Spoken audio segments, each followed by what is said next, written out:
ಅಂಥದ್ದು ನಾವು ಕಲಿಬೇಕಾಗಿತ್ತು ಅಂತಂದ್ರೆ ಇಲ್ಲಿ ಹೇಳಿದಾಗಿದೆ ಮಾಸಿಕ ಒಂದು ಏನು ಕಾರ್ಯಕ್ರಮ ಹಮ್ಮಿಕೋಬೇಕು ಮಾಡಿದಾರಲ್ಲ ಅದರ ಬಗ್ಗೆ ಇಲ್ಲಿ ಸಾಕಷ್ಟು ಚಿಂತನ ಮಂಥನ ಮಾಡ್ತಕ್ಕಂಥದ್ದು ಭಾಳ ಅತ್ಯಮೂಲ್ಯವಾಗಿರ್ತಕ್ಕಂಥದ್ದು. ಯಾಕಂತಂದ್ರೆ ಮನುಷ್ಯನಲ್ಲಿ ಇರ್ತಕ್ಕಂಥ ಅನೇಕ ಗುಣಗಳು ಹೋಗಬೇಕಾಗಿತ್ತಂದ್ರೆ ನಮ್ಮಲ್ಲಿ ಒಂದು ಕ್ರೋಧ ಮನೋಭಾವ ಅಥವಾ ನಮ್ಮಲ್ಲಿ ದ್ವೇಷೀಯ ಮನೋಭಾವ ಹೋಗಬೇಕಾಗಿತ್ತು ಅಂತಂದ್ರೆ ನಮ್ಮಲ್ಲಿ ಏನು ಬೇಕು ಅಂತಂದ್ರೆ ಈ ದ್ವೇಷ ರಹಿತನಾಗಿರಬೇಕಾಗ್ತದೆ. ಅದನ್ನು ಕಳ್ಕೋಬೇಕಾಗಿತ್ತು ಅಂತಂದ್ರೆ ಏನು ಬೇಕು, ಒಂದಿಷ್ಟು ಅವರಿಗೆ ಮಾರ್ಗದರ್ಶನ ಬೇಕಾಗ್ತದೆ, ಒಂದಿಷ್ಟು ತಿಳುವಳಿಕೆ ಕೊಡಬೇಕಾಗ್ತೈತೆ, ಒಂದಿಷ್ಟು ಅವರಿಗೆ ಜ್ಞಾನವನ್ನು ಹೇಳಿಕೊಡ್ಬೇಕಾಗ್ತೈತಿ. ಅದಕ್ಕೆ ಜಗತ್ತಿನೊಳಗೆ ಶ್ರೇಷ್ಠವಾಗಿರ್ತಕ್ಕಂಥದ್ದು ಯಾವುದು ಅಂತಂದ್ರೆ ನಹಿ ಜ್ಞಾನೇನ ಸದೃಶ್ಯಂ ಪವಿತ್ರಂ ಇದಂ ಉತ್ತಮ್. ಅದಕ್ಕೆ ಮುಖ್ಯವಾಗಿರ್ತಕ್ಕಂಥದ್ದು ಏನು, ಜ್ಞಾನ ಬೇಕು. ಅಂಥ ಜ್ಞಾನವನ್ನು ಪಡ್ಕೋಬೇಕಾಗಿತ್ತಂತಂದ್ರೆ ಅನೇಕ ಪುಣ್ಯ ಪುರುಷರು, ಅನೇಕ ಮಹಾತ್ಮರ ಅಥವಾ ಅವ್ರ ವಾಣಿಯಿಂದ ಅದಕ್ಕೆ ಅಂಥ ವಾಣಿ ಬರಬೇಕಾಗಿತ್ತಂದ್ರೆ ನಾವೇನಾಗಬೇಕಾಯ್ತು, ಪರಮ ಪವಿತ್ರವಾಗಿರ್ತಕ್ಕಂಥ ಐತಿಗೆ ಹೇಳ್ತಾನೆ, ಪವಿತ್ರತೋ ದೇಹ ವಾಣಿ ಪುಣ್ಯವಂತ. ವಾಣಿ ಚಲೋ ಬರಬೇಕಾಗಿತ್ತಂದ್ರೆ ಮೊದಲು ದೇಹ ಪವಿತ್ರ ಬೇಕು. ಈ ಅಪವಿತ್ರ ದರೆಯ ಇಟ್ಕೊಂಡು ನಾವು ವಾಣಿ ಪುಣ್ಯದ ಮಾತಾಡೋಕ್ಕೆ ಬರೋದಿಲ್ಲ. ಅದಕ್ಕೆ ನಾವು ಸ್ವಚ್ಛ ಇದ್ದೀವಿ ಅಂತಂದ್ರೆ ಮತ್ತೊಬ್ಬರಿಗೆ ಬಟ್ ಮಾಡಿ ಹೇಳಲಿಕ್ಕೆ ಬರ್ತದೆ. ಅದಕ್ಕೆ ನಾವೇನಿರಬೇಕು, ನಾವು ಯಾವ ಥರ ಇರಬೇಕು, ನಾನೇನಾಗಬೇಕು, ಮೊದಲು ಏನಾದರಾಗು ಎಂತ ಆದರಾಗು ಮೊದಲು ಮಾನವನಾಗು, ನಾವು ಮೊದಲು ಮನುಷ್ಯರಾಗಬೇಕು. ಅಂದಾಗ ಮಾತ್ರ ಮತ್ತೊಬ್ರಿಗೆ ಹೇಳಲಿಕ್ಕೆ ಬರ್ತದೆ.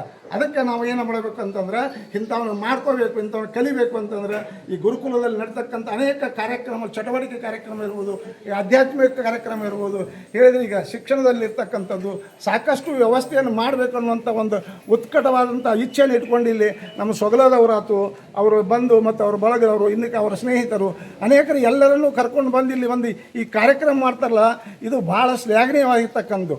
ಯಾಕಂತಂದ್ರೆ ಮಾಡೋಕ್ಕೆ ಆಲಿಲ್ಲ ಅಂತಂದ್ರು ನೋಡಿ ಆದರೂ ಸಂತೋಷಪಡಬೇಕು. ಅದು ಆಲಿಲ್ಲ ಅಂತಂದ್ರೆ ನಮಗೇನು ಸಹಾಯ ಆಗ್ತದೆ, ಎಷ್ಟು ಆಗ್ತದೆ ಅದನ್ನು ನಾವು ಕೈಲಿ ಆದಷ್ಟು ಕೂಡ ನಾವು ಅವರಿಗೆ ಸಹಾಯ ಸಹಕಾರ ಮಾಡಿ ಇಂದ್ರಾಚಾರ್ಯವರು ಮಾಡ್ತಕ್ಕಂಥ ಕಾರ್ಯಕ್ರಮಗಳು ನ ಭೂತೋ ನ ಭವಿಷ್ಯತಿ ಅಂತ ಹೇಳೋ ಹಾಗೆ ಅವರ ಭವಿಷ್ಯದಲ್ಲಿ ನೋಡಿದರೆ ಇಂಥ ಕಾರ್ಯಕ್ರಮ ಮಾಡ್ತಾನೋ ಇಲ್ಲೋ ಏನಾಗ್ತದೆ ಅನ್ನೋಂಥದ್ದಿತ್ತು. ಆದರೆ ಮಾಡಿ ತೋರಿಸ್ಲಿಕ್ಕತ್ತಿದ್ದಾನಲ್ಲ ಆ ದೇವಿ ಕರುಣಾ ಅವನ ಮೇಲೆ ಅದ ಕಾಳಿಕಾಮಾತಿ ಅವನಿಗೆ ಹೆಚ್ಚಿನ ಒಂದು ಐಶ್ವರ್ಯ ಆರೋಗ್ಯ ಶಕ್ತಿಯನ್ನು ಕೊಡಲಿ. ಈ ಕಾರ್ಯಕ್ರಮದಲ್ಲಿ ಭಾಗಿಯಾಗಿರ್ತಕ್ಕಂಥ ಎಲ್ಲರಿಗೂ ಇದನ್ನು ಆದಿಶಕ್ತಿ ಜಗನ್ಮಾತೆ ಎಲ್ಲರಿಗೂ ಕೂಡ ಐಶ್ವರ್ಯ ಆರೋಗ್ಯ ಭಾಗ್ಯ ಶ್ರೀ ಸಂಪತ್ತನ್ನು ಕೊಟ್ಟು ನಿಮ್ಮೆಲ್ಲರಿಗೂ ಆ ದೇವಿ ಕಾಪಾಡಲಿ ಅಂತ ಹೇಳಿ ನನ್ನ ಮಾತುಗಳನ್ನು ಮುಗಿಸ್ತಾ ಇದ್ದೇನೆ. ಜೈ ಹಿಂದ್, ಜೈ ಕರ್ನಾಟಕ. ಈಗ ಬರ್ತೈತಿ ಅಂತಂದ್ರೆ ನಮ್ಮವರಿಂದ ಬಂದದ, ಮತ್ತೊಂದಿಲ್ಲ, ನಮ್ಮವರಿಂದ ಬಂದದ.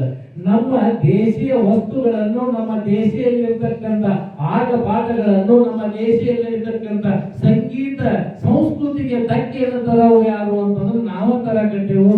ಆದ್ರೆ ನಾವೇನ್ ಮಾಡ್ಬೇಕಾಗಿತ್ತ, ಅರ್ಥಗೊಂಡು ಸ್ವಲ್ಪ ಮುಂದೆ ಹೋಗ್ಬೇಕಾಗಿದೆ.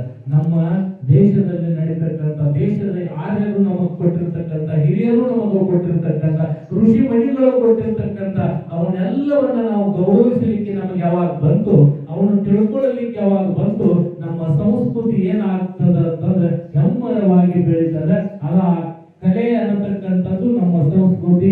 ಅದು ಬೆಳೀಲಿ ಅಂತ ತಿಳ್ಕೊಂಡು ಭರತನ ನಾಟ್ಯವನ್ನ ಕಲಿಸ್ತಕ್ಕಂಥ ಶಾಲೆಯನ್ನು ಕೂಡ ಇವತ್ತು ಉದ್ಘಾಟನೆ ಮಾಡಿದ್ದಾರೆ. ಅಂಥವರ ಆಶೀರ್ವಾದ ಮ್ಯಾಗಿರ್ಲಿ.